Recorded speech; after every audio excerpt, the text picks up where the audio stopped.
Começa hoje, enfim, a trilogia Serpentizando, primeiro capítulo.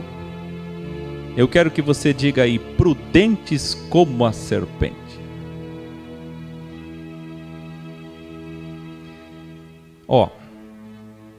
Lá há quase 9 anos, tudo começou com um curso que eu fiz chamado Saindo do Sistema Desistematizando. Mais tarde veio o Desteologizando. Tudo isso aqui está em PDF gratuitamente para vocês. Desteologizando. Depois veio o Desmaterializando. Doeu, hein? Aí veio o Desmistificando. Até que veio Sabedoria e Visão, que é quântica, dualidade, ciência, geometria sagrada, matemática. Enfim, o negócio ficou difícil. Aí veio a tradução da Bíblia original Codex, Novo Testamento, Poéticos e, por fim, agora, a essência de Torá, profetas e criação original. Esses anos todos eu resumi nessas palavras que eu falei agora, mas ficou faltando uma coisa. Sempre fica faltando, na verdade, mas isso aqui é indispensável. Serpentizando. Por quê? Porque vocês são umas pombinhas. Sabe, o tato desse professor que vos fala percebe, nesses anos todos, que a maior parte das pessoas que se dizem ex ou que chegam no ex são muito simples. Não estou falando de simples agora no sentido cultural. É simples no sentido da prudência. Eles são inocentes, sem nenhuma maldade, sem nenhuma malícia, astúcia. Acontece que isso é anomalia lá do sistema, que ensinou para vocês que santidade é sinônimo de inocência. E eu vou fazer essa pergunta filosófica para vocês. Santidade é sinônimo de inocência?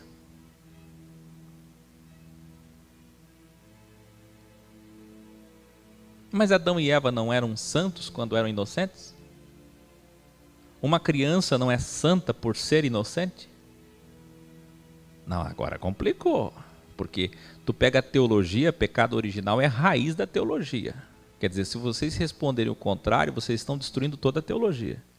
Quem está certo, vocês ou a teologia? Estou perguntando aqui, está aparecendo vocês na câmera aí. Só não está aparecendo a Kátia, minha mãe, e a Dayana. Mas vai lá, os 3 que estão aparecendo representam as 3 lá. Vai lá. Pergunta, criança é santa ou é inocente? Ou é santa e inocente? É só inocente. Por que criança não é santa? Porque ela não tem pecado, então não é santa. Mas você vê que interessante, no sistema é ensinado que alguém que não tem pecado é santo. Porque eles não têm entendimento de hino com oni. Eles não sabem que Adão e Eva não são santos, são inocentes. Porque santo é aquele que já abriu os olhos para a dualidade e venceu a dualidade. Se eu nem sei o que é dualidade, então eu não sou santo. Eu estou poupado do crivo. Eu não comecei o crivo. Por isso que a gente chama isso de adolescência consciencial. Muita gente não sabe o que é malícia, o que é maldade, então não é santa.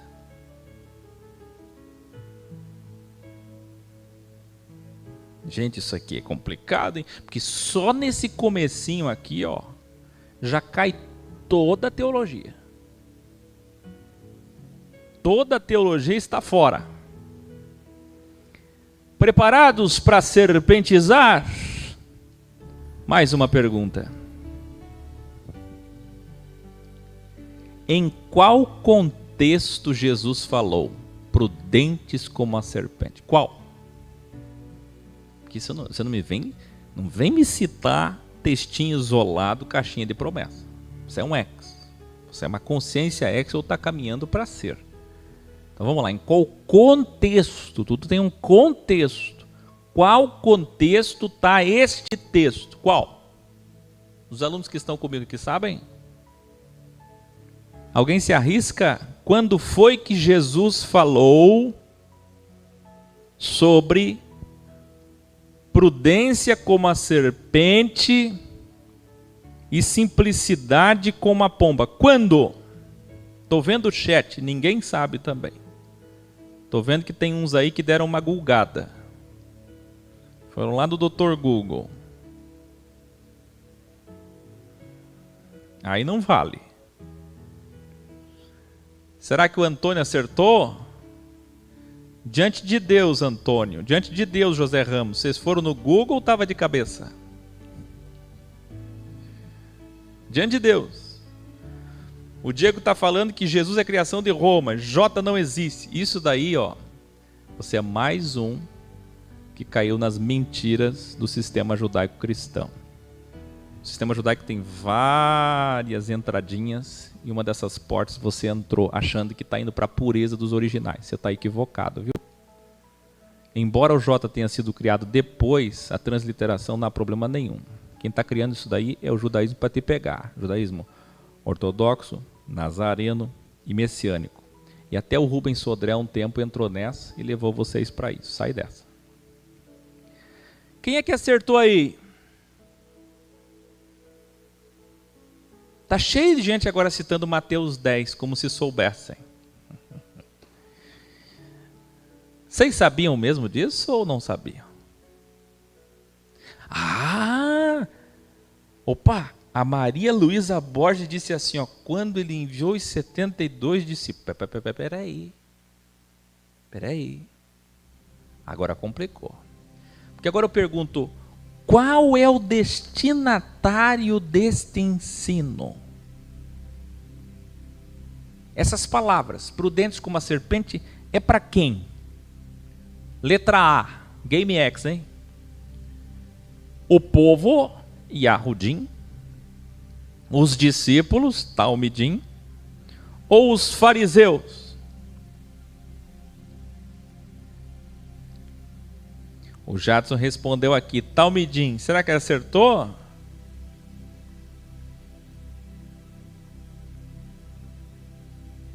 Se era para os discípulos, é porque os discípulos estavam se formando para ser professores no futuro. E se era para eles, então ali estava acontecendo um simpósio. É uma pós-graduação ali. Vamos lá? Serpentizando começa aqui.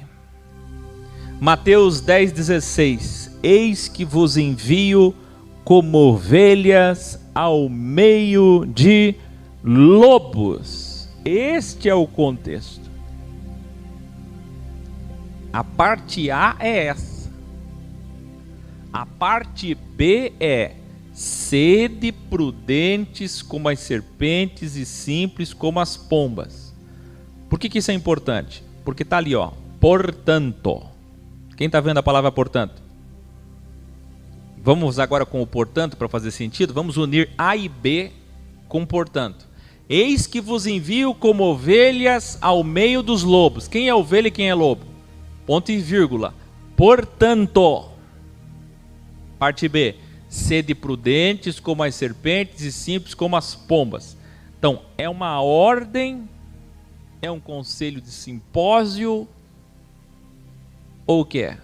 E quem são as ovelhas, quem são os lobos, e o porquê serpente e o porquê pomba?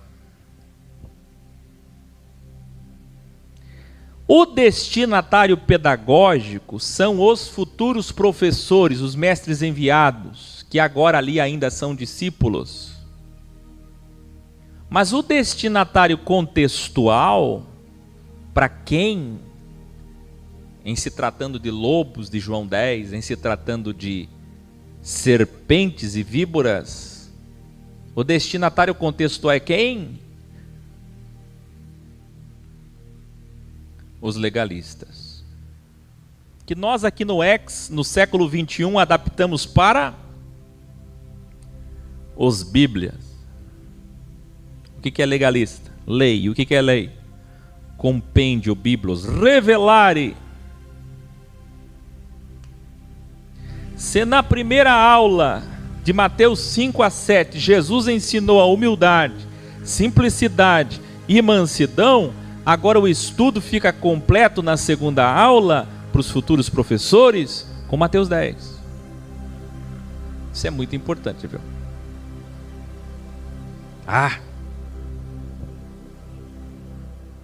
Você já imaginou?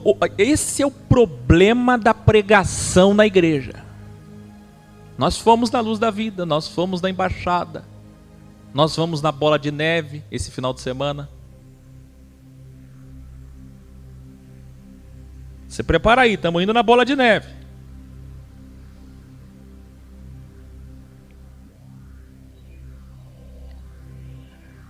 Eu estou fazendo igual Jesus fez uma vez. Não sei se vocês lembram.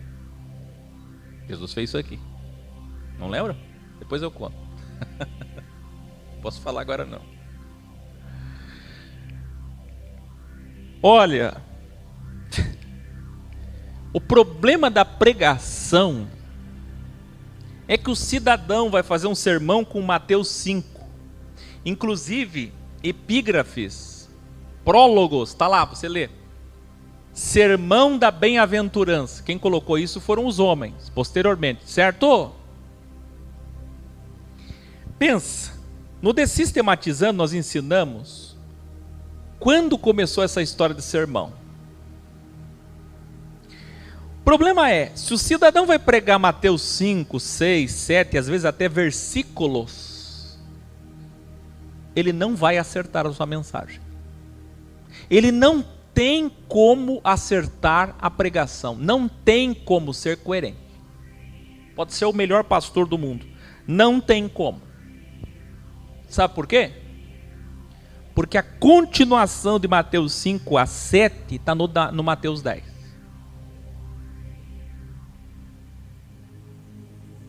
Ou seja, se eu ler Mateus 5, eu vou entender que é para ser o quê? Humilde, mansinho, quietinho, pobrezinho, coitadinho.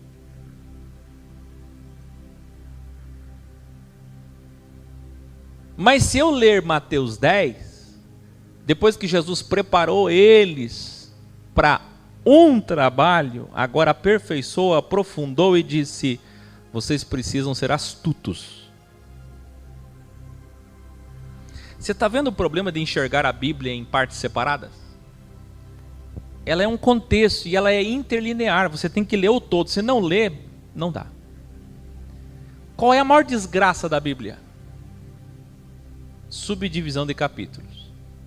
Por isso que quando você pega uma Bíblia original, Codex, já no começo eu digo ali, a Bíblia foi subdividida em capítulos e esse é o maior erro de todos. Por isso que a Bíblia original Codex não tem versículos. O que tem de gente que compra e quase que quer devolver a Bíblia. Não tem versículo, porque é preguiçoso. Eu deveria ter tirado os capítulos também. Viu? Revelare que não está na Bíblia original. Agora estou falando para os editores Bruno e Dani.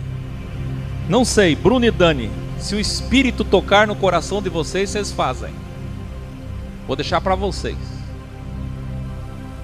Se vocês quiserem, vocês vão colocar um adendo no escopo de Mateus 5 a 10, principalmente no 10, escrito serpentizando. Lá só vai chegar na terceira edição da Bíblia Original Codex.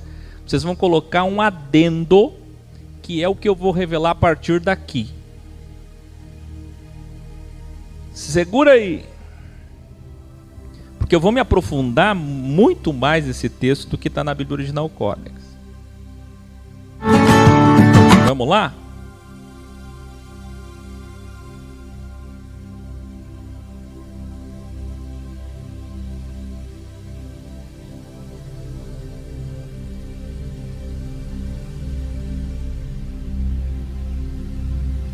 Incrível! Mas ao pesquisar a fundo descobri que na literatura judaica antiga encontramos que o povo de Israel se considerava ovelhas no meio dos lobos. Gente, hoje uma mãe disse assim: a minha filha não gosta de você porque ela acha você muito debochado. Aqueles pastores que me atacaram no Instagram, eles dizem: você é muito debochado, o Aki é sarcástico, o Aki é irônico, o Aki Mas dá uma olhada em quem é Jesus. Por que ele cuspiu no chão? Porque era sábado. E a lei diz que não podia nem cuspir no chão. O que ele faz? De propósito. De propósito. De propósito. De propósito. A lei diz que não podia comer sem lavar a mão. O que ele faz? Come com a mão suja. A lei diz que tem que pagar o imposto. O que ele faz? Ah, esqueci. Pedro, pesca lá. Tira uma moeda do rio. É tudo de propósito. Se fosse hoje, vocês chamariam Jesus de debochador, irônico e sarcástico. E dono da verdade. E Jesus é mais irônico ainda. Ele diz assim: olha, se eu fosse vocês, eu orava para que não aconteça no sábado. Você entendeu? Por quê? Porque isso é, levanta o som, levanta o som, levanta o som, Camila, levanta o som, levanta o som, levanta o som. Isso é malícia. Essa é astúcia. Isso é Jesus sendo serpente. Aprenda uma coisa: ironia, astúcia, deboche são coisas de serpente. Mas a gente não é serpente para quem é pomba. A diferença de um sábio, um cristão original, verdadeiro e justo, é que ele não vai aproveitar da sua astúcia para enganar uma pombinha. Levanta o som, porque isso é fantástico.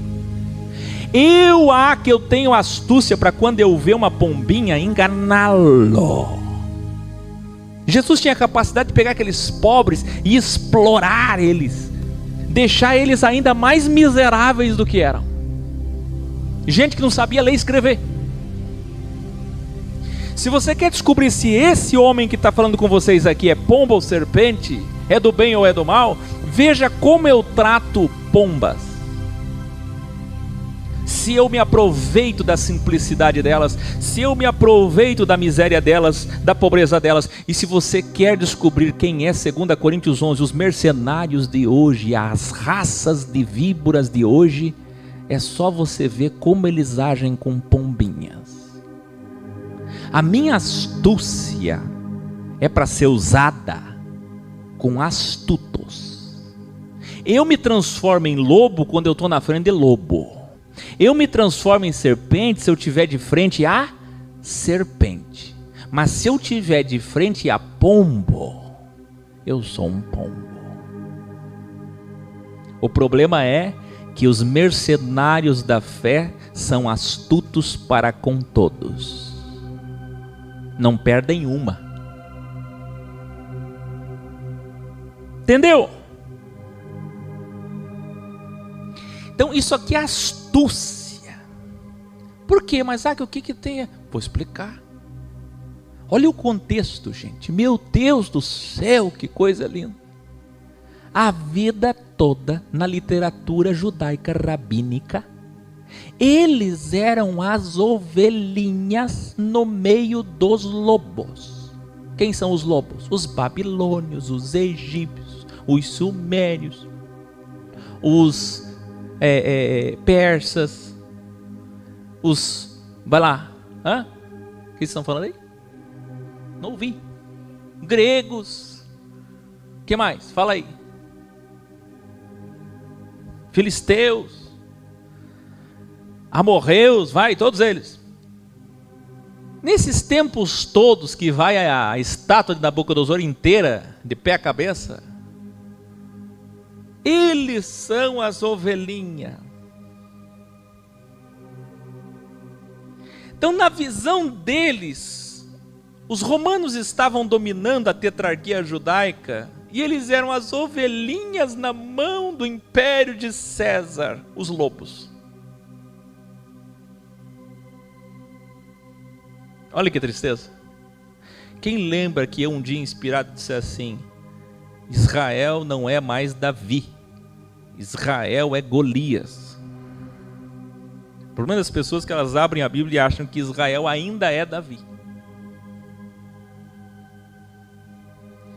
Sabe o que isso significa? que quando Jesus falou essa frase, por isso que eu digo, não tem como entender as palavras da Bíblia. Não tem como entender a Bíblia. Porque para entender a Bíblia você tem que fazer muita pesquisa para entender o contexto cultural, histórico, linguístico, não entende. Quando Jesus falou isso, para nós é só uma expressão, mas não é só uma expressão. Para eles doeu muito. Doeu muito. Porque Jesus estava dizendo assim: vocês vão no meio dos lobos, e os lobos são eles, os que se consideram ovelhinha. As coisas inverteram completamente. Você acredita nisso? Olha aqui. O povo de Israel se considerava ovelhas no meio dos lobos pagãos. E agora Jesus bate centralmente no ego deles, invertendo e dizendo: agora os meus discípulos são as ovelhas. E as antigas ovelhas que se consideravam ovelhas, agora são os lobos. E é agora nesse momento, meu caríssimo Ezequiel Marques, que está no chat, caríssima Jaqueline Silva, que me acompanha, é nesse momento que você vai entender João 10. Porque é só agora que tu vai entender por que eles são lobos em pele de ovelha. Por que Jesus falou aquilo? Porque eles eram, na verdade, na visão de Jesus, lobos, mas para eles, o que era ensinado nas sinagogas é que eles eram as ovelhas. E é por isso que Jesus falou: vocês são lobos em pele de ovelha. Vocês dizem uma coisa, mas o que eu vejo de vocês é outra. Isso é muito significativo, porque é o que está acontecendo hoje, com o ego invertido do sistema evangélico, católico, cristão. Quem está entendendo? Revelare. Aliás, é grande revelar. Israel era ovelha, agora é lobo. Os cristãos eram ovelhas e agora são os lobos. O problema é que esses cristãos que receberam o título de ovelhas no meio dos lobos, agora inverteu de novo a ampulheta. E de tempo em tempo, as assembleias de Deus, as agremiações, o povo, a congregação,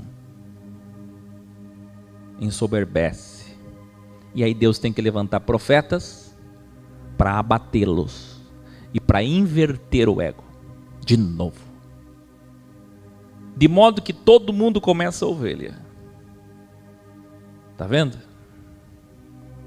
Nós já revelamos na Bíblia Codex que prudência no original, lembra? Significa usar o outro lado, a sextra. Para o quê? O bem, o empate. O que é empate? A empatia no original, equilíbrio. Por que é para usar a sextra? Por que esse texto é absolutamente dual, é hexagrâmico?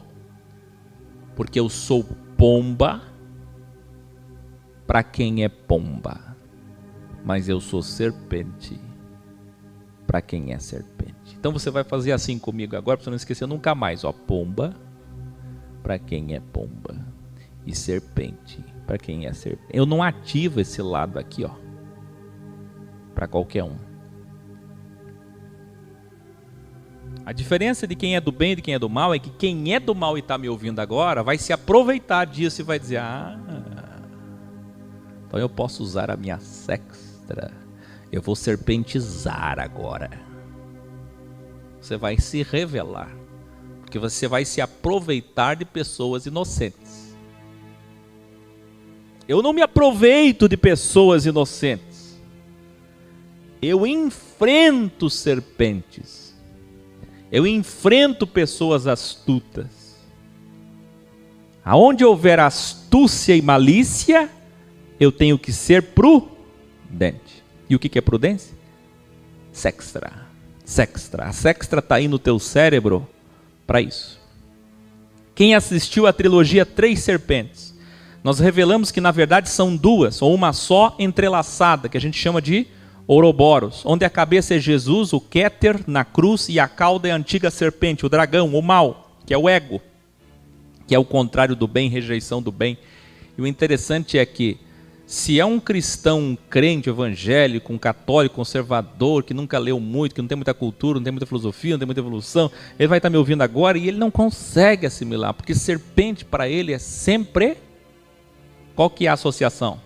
Satanás, antiga serpente, o dragão. Ele nem sabe o que é serpente alada, ele nem sabe o que é dragão, ele nem sabe o erro da vulgata do Lúcifer, ele não sabe. Mas se ele quiser saber, ele pode ser iletrado. Aliás, os galileus que Jesus escolheu para ser professores com ele eram todos iletrados. Não tem problema nenhum você ter pouco estudo. É só querer entender. Em Gênesis está claro que o Criador colocou o mal dentro do jardim. Quer que eu prove? Olha o que diz lá. Você pode assistir a trilogia Criação Original ou apenas ouvir esse trecho aqui, ó. Abre aspas.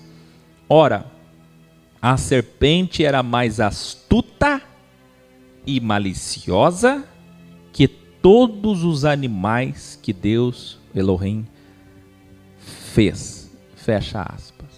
Então Deus colocou o mal ou não colocou dentro do jardim? Não, o paraíso não tinha mal, não tinha nenhum tipo de mal. O fruto era do bem e do mal. E a serpente que estava dentro do paraíso também era do mal. Porque a serpente era a mais astuta e maliciosa de todas. Então o mal estava lá.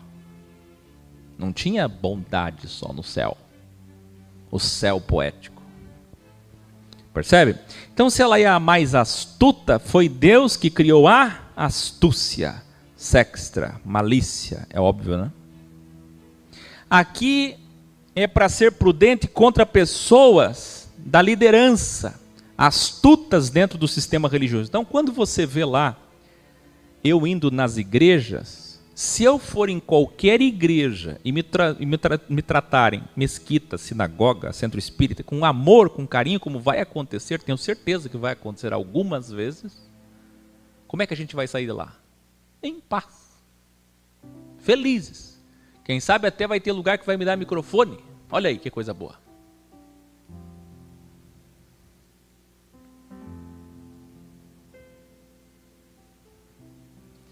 Mas se, como aconteceu na Luz da Vida, como aconteceu com o presidente do Conselho de Igrejas daqui de Bola de Neve, vem ameaçar com astúcia e malícia, aí a sextra é ativada.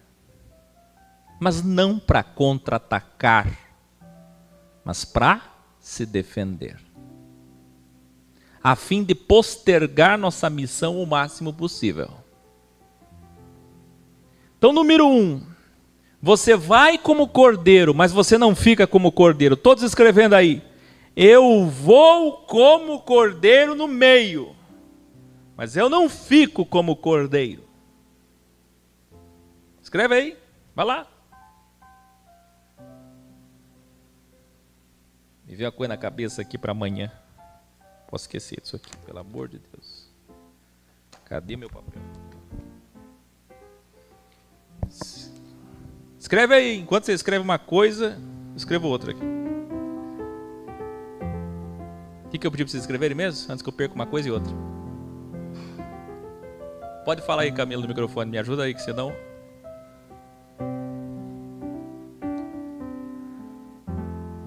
Olha lá.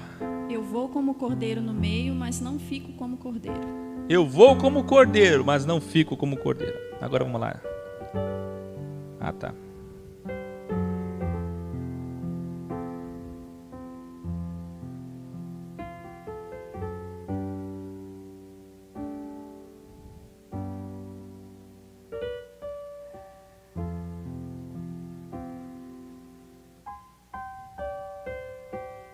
Senão eu vou esquecer disso aqui amanhã e não posso esquecer, que é o 2º capítulo.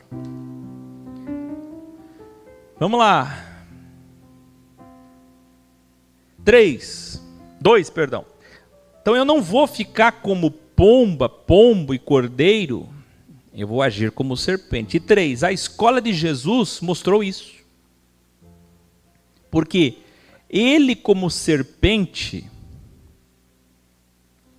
Ele foi serpente aos humildes ou ele foi serpente aos fariseus? Responda aí. Ali ficou faltando organizar. Ele foi serpente aos humildes ou serpente aos fariseus? Eu vou repetir. A escola de Jesus mostrou isso. 1260 dias. Vocês leram? Não leram toda a Bíblia? O que vocês viram? Alguma vez Jesus foi serpente para a pessoa humilde? Alguma vez? Vocês lembram de alguma passagem que Jesus foi serpente para uma pessoa humilde? Eu vejo Jesus crivando. Ele criva, realmente ele criva intenções. Crivar é um pouquinho de serpentizando, mas eu não estou explorando, eu não estou me aproveitando da boa-fé nem da inocência. Eu estou crivando. Crivando é saber a intenção para algum benefício, para uma amizade, para um relacionamento. Entendeu? Por exemplo, aquela mulher que queria muito uma ajuda. Aí Jesus diz, olha, eu não vou jogar. Entendeu? Não vou dar comida para os cachorrinhos, não. Mas a questão é, aquele contexto ali é de crivo de intenção. Não tem nada a ver com exploração. Jesus não explorou a fé da mulher, nem se aproveitou daquela mulher, da dor daquela mulher, do sofrimento daquela mulher. Tanto é que depois que crivou a intenção e viu, agraciou ela, deu a ela o que ela queria. Percebe a diferença? Pelo amor de Deus. Uma coisa é serpentizar para crivar a intenção. Outra coisa é serpentizar para enfrentar um astuto. É diferente, bem diferente. Vocês sabem crivar, né? Crivar é uma coisa diferente, bem diferente de resistir, resiliência. Mas as serpentes não atacam para matar, estou falando das serpentes do bem, para revidar, ao contrário, para se defender, porque no final elas morrem na mão dos lobos. Ei, deixa eu dizer uma coisa, não tem jeito. A gente é astuto para empatar astúcia com astúcia, para igualar. Esse é o bom combate. Mas é inevitável. Um dia a gente cai na mão deles para valer. Porque eles são víboras até o fim. Nós não, nós somos víboras com limites éticos, educacionais, de valores, que é o caráter. Então a gente vai até um ponto. Eles não. Eles mandam matar. Eles mandam prender. Nós não. Então você vê que Jesus é astuto na resposta, no enfrentamento com os fariseus, mas qual fariseu Jesus mandou prender? Qual fariseu Jesus mandou bater? Qual fariseu Jesus mandou matar? Está entendendo? Olha a diferença. Eu sou astuto, mas só para me proteger. Ele usava o povo como escudo. Ele usava discípulos que eram membros do Sinédrio, pessoas poderosas, importantes. A mulher que era a secretária executiva da casa de Herodes, que maravilha, mas só para se defender. Você entende? Vamos para o próximo versículo, 10:17. Vocês serão julgados nos tribunais. Aumenta o som aí. O Supremo Tribunal Federal acaba de aprovar a vacinação obrigatória. Quem não se vacinar será punido. Haverá uma sanção. E também os pais estão proibidos de proteger os seus filhos da vacina segundo suas concepções filosóficas, espirituais e religiosas. Ou seja, todos terão que ser vacinados e quem não for sofrerá sanções. Vai dar um caos. Vai dar um caos porque 30% pelo menos do Brasil não vai querer. E essa decisão do STF foi a coisa mais tola que eu já vi em toda a minha vida. Vai dar um caos. Bom, fato é, os sinédrios aqui, ó, sempre com caos. Homem não sabe fazer justiça, porque a verdade é relativa. Homem não sabe ser justo. Meus queridos, eu vou falar uma coisa para vocês. Esse revelar que vem agora, bah!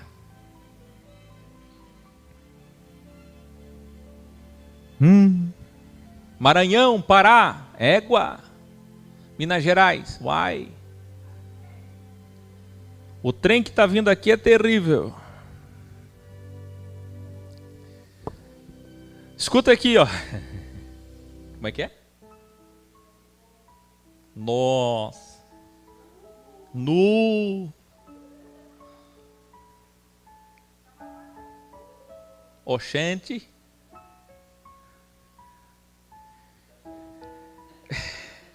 Ah, é? Não sei.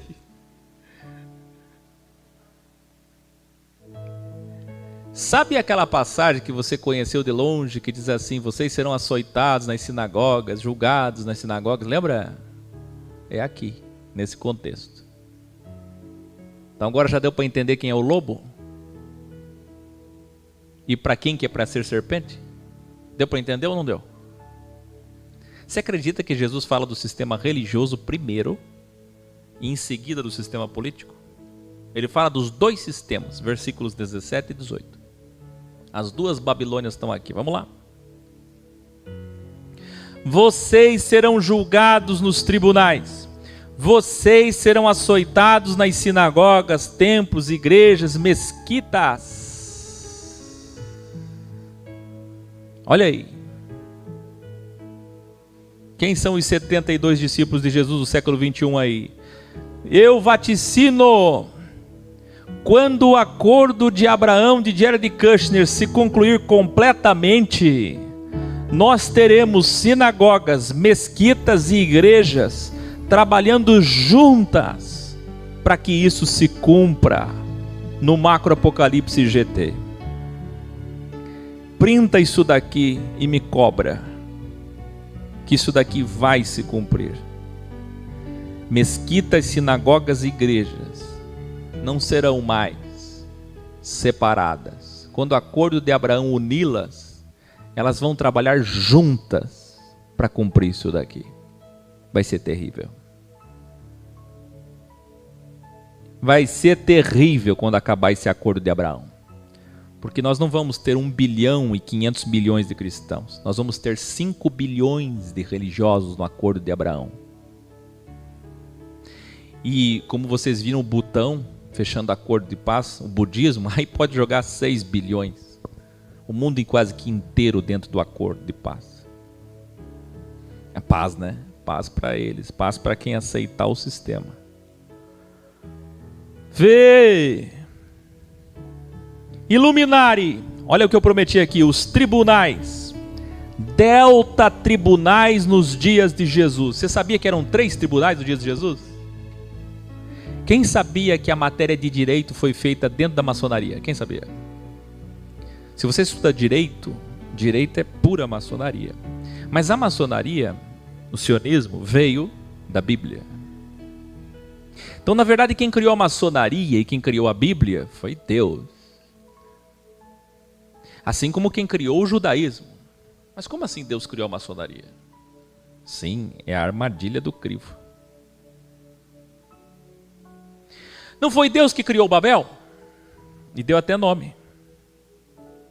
O fato é, a Babel maior chamada vida, chamada crivo, essa grande confusão, que é onde estamos vivos, sempre teve uma constituição baseada na Bíblia. E sempre teve 3 tribunais, que é a assinatura, pirâmide. Hoje nós temos o tribunal municipal, estadual e nacional. Primeira instância, segunda instância, que é o STJ, e STF, terceira instância. O meu caso, por exemplo, contra o YouTube, foi primeira instância, eu podia ir para a segunda e desistir. Mas o Malafaia, por exemplo, é réu no Supremo. Então ele já é réu na terceira instância. Percebe? Porque é um processo contra ele. Que envolve a igreja aqui da embaixada. Acontece o seguinte, olha onde é que eu vou chegar. Naqueles dias de Jesus também eram 3 tribunais. Olha que incrível. E olha os números de juízes. Primeiro, o Sinédrio Maior em Jerusalém só tinha um. É o STF dos dias de Jesus. Era composto por quantos membros? Veja aí, 72 juízes. Paulo já foi, José de Arimateia, Nicodemos, todos eles eram membros, juízes. 72 membros. Vê a assinatura cabalística. Eu já falei para vocês que os rabinos, os fariseus e as sinagogas foram criadas em 200 a.C. pelos 72 rabinos reunidos, chamada de Septuaginta. E agora nós estamos falando em 72 juízes que, pasmem, foram eles que condenaram Jesus. Você sabia que Jesus foi condenado por 72 juízes? Número 2. Quando tivesse numa cidade mais de 120 judeus, então tinha um tribunal com 7 juízes. Olha a assinatura. Em algumas cidades, quando tinha, por exemplo, 500, 1.000, 5.000, 10.000 judeus, chegava até 23 juízes, mas geralmente era 7. E isso está lá em Deuteronômio 16, 18. Sabe qual é a pegada? Se tivesse um rabino aqui desse meu lado, um maçom aqui desse meu lado, como eu conversei com um maçom ontem no TikTok, um aqui, e mais um pastor aqui desse meu lado, e mais um padre aqui desse meu lado, os 4 aqui tomando café comigo, eu ia dizer para eles tudo isso daqui, eles iam dizer, mas que eu veja, Deuteronômio 16, 18, foi Deus que disse para fazer um sinédrio com 7. Você está vendo que é só uma consciência para perceber que tudo que Deus disse lá no início é astúcia divina. É Deus sendo serpente. Qual é a primeira serpente?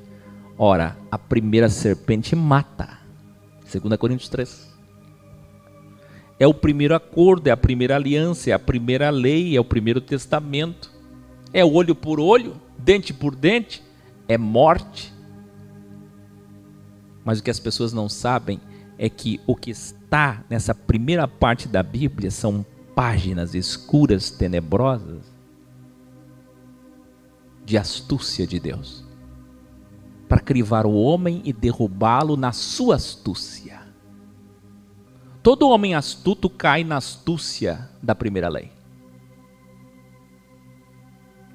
E eles dominam o mundo através desse sistema jurídico com juízes em 3 instâncias até hoje. Os dias de Jesus e hoje não mudou nada. Olha aqui, 3.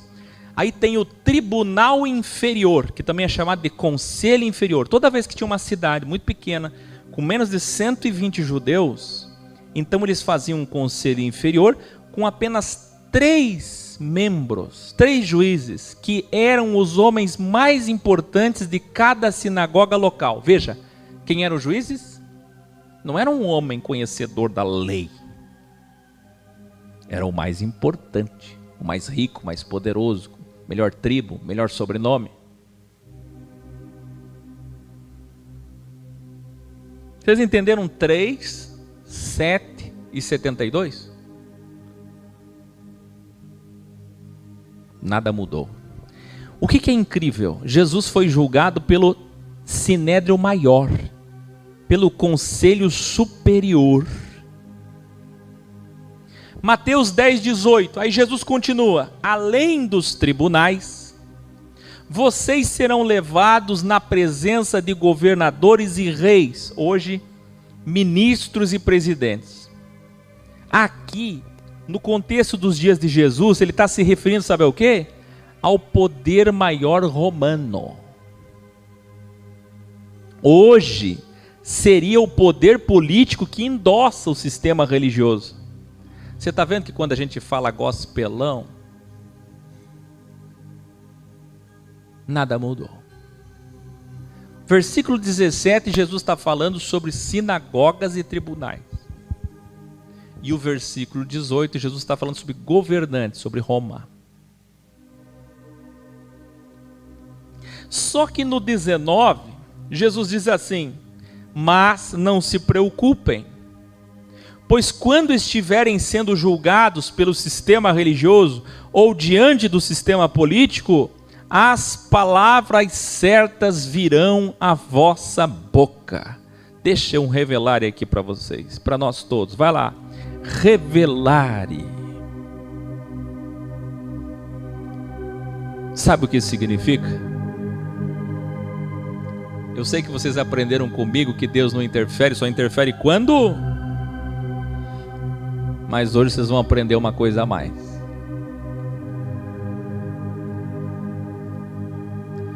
Tem mais um momento que Deus interfere.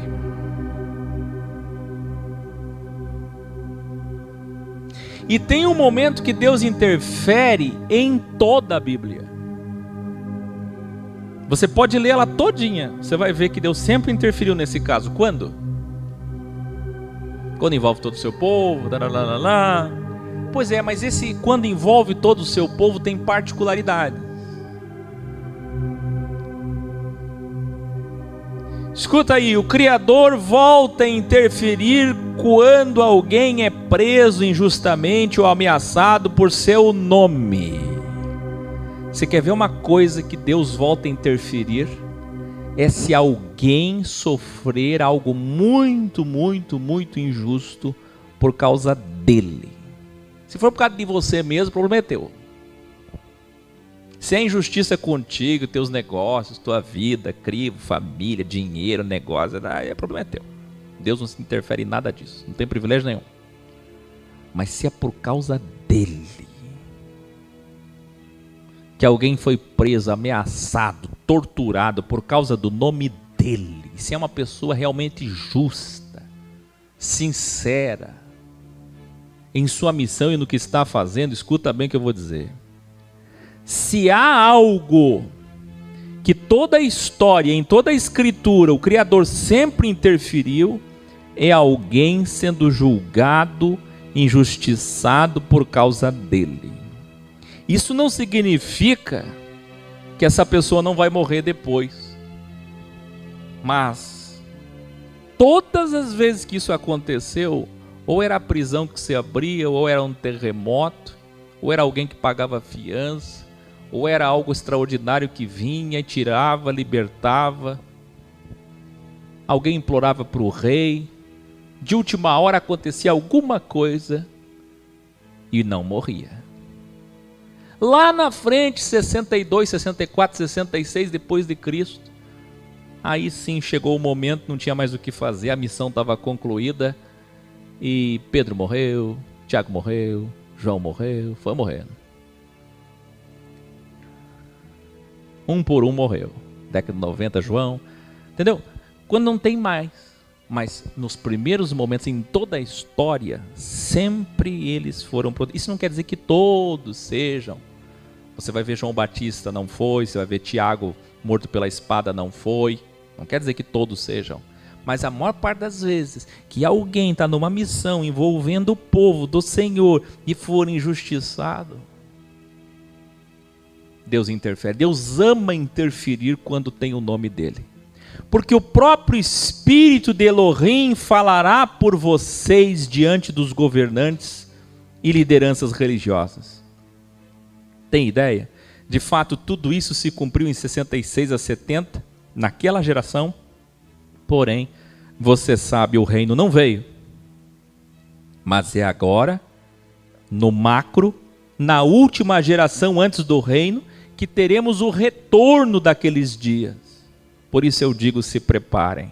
Eu vou ler de novo, porque o próprio Espírito de Elohim falará por vocês diante da política e da religião. Você percebe? Governantes e lideranças religiosas distintas, os dois sistemas, os dois poderes aqui.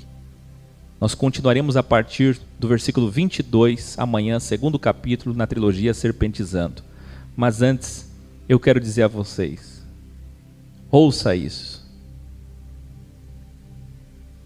Se tem um momento que o Espírito de Deus se encarrega de interferir, é quando alguém representa o nome, é procuração, é outorga, é embaixador, é arauto, Se está com a procuração em nome de, na autoridade de, diante de poderosos, naquele momento ali Deus interfere. Enquanto houver sol, enquanto houver sol.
Inscreva-se em nosso Instagram, Filosofia X, para acompanhar as transmissões e atividades X.